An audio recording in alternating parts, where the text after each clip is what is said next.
Vaksin adalah bahan antigenik yang digunakan untuk menghasilkan kekebalan terhadap suatu penyakit. Pemberian vaksin, imunisasi, dilakukan untuk mencegah atau mengurangi pengaruh infeksi penyebab penyakit tertentu. Vaksin biasanya mengandung agen yang menyerupai mikroorganisme penyebab penyakit dan sering dibuat dari mikroba yang dilemahkan atau mati, dari toksinnya, atau dari salah satu protein permukaannya. Agen merangsang sistem imun untuk mengenali agen sebagai ancaman, menghancurkannya, dan untuk lebih mengenali dan menghancurkan mikroorganisme yang terkait dengan agen yang mungkin ditemui di masa depan.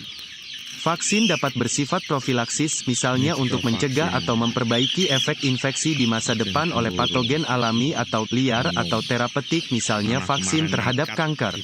Saat ini ketika peralihan musim ayam lebih rawan terhadap berbagai penyakit, hingga lemahnya antibodi akan menyebabkan ayam mengalami gangguan kesehatan dan masuknya berbagai macam penyakit. Vaksin adalah sesuatu virus yang dilemahkan yang dimasukkan ke dalam tubuh yang gunanya untuk tubuh bisa memproduksi kekebalan atas vaksin yang dimasukkan ke dalam tubuh. Cara vaksin ayam ada yang berupa injek, spray, tetes dan air minum yang akan kita bahas. Untuk vaksin virus apa saja digunakannya dan umur berapa saja vaksin dilakukan. Yang pertama dan terpenting adalah perhatikan kondisi dan kesehatan ayam sebelum diberikan vaksin. Karena kita akan memasukkan sebuah virus yang lemah ke dalam tubuh ayam. Walaupun lemah, tetap saja ini sebuah virus yang jika sebelumnya sudah ada penyakit dan ayam kondisi lemas, maka antibodi akan kesusahan ketika dimasukkan suatu penyakit baru. Dampak dari ini bisa saja ayam akan semakin sakit dan berakibat pada tingkat kematian ayam. Vaksin itu sendiri harusnya tidak terkena sinar matahari langsung, baik saat membawanya menggunakan marina cooler dan kedap yang berisi es untuk menjaga suhu vaksin agar tetap baik. Aplikasi vaksinasi Gumboro yang tepat merupakan salah satu kunci penting yang mendukung keberhasilan vaksinasi.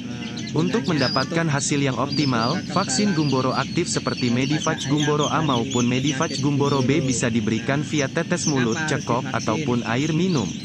Pemberian melalui air minum dilakukan jika ayam sudah berumur 10 hari.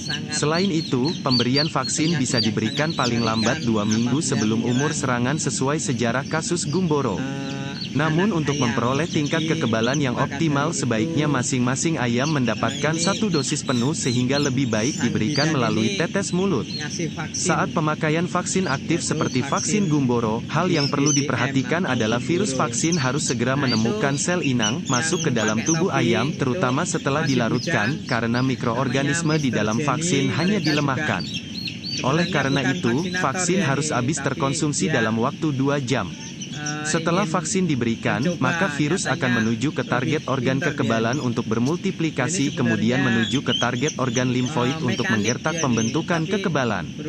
Itulah mengapa aplikasi vaksinasi Gumboro dianjurkan melalui tetes mulut atau air minum agar virus vaksin dapat menuju ke target organ, yaitu bursa Fabricius yang berada di ujung saluran pencernaan, kloaka, red. Sahabat Dumai ada yang mau minat silahkan. Nah, ini dia nih. Ini ayam umur 15 hari. Nah, ini guys. Nih, kita lihat ayamnya. Ini jenis tetesnya. Ya. Ya, rupanya susah guys. Susah. Semangat juga ini Mbak Silvi. Oke ya. Nah, nanti di umur 18 hari lagi kita akan vaksin. Nah, sampai jumpa lagi di tanggal di hari ke-18 setelah ini.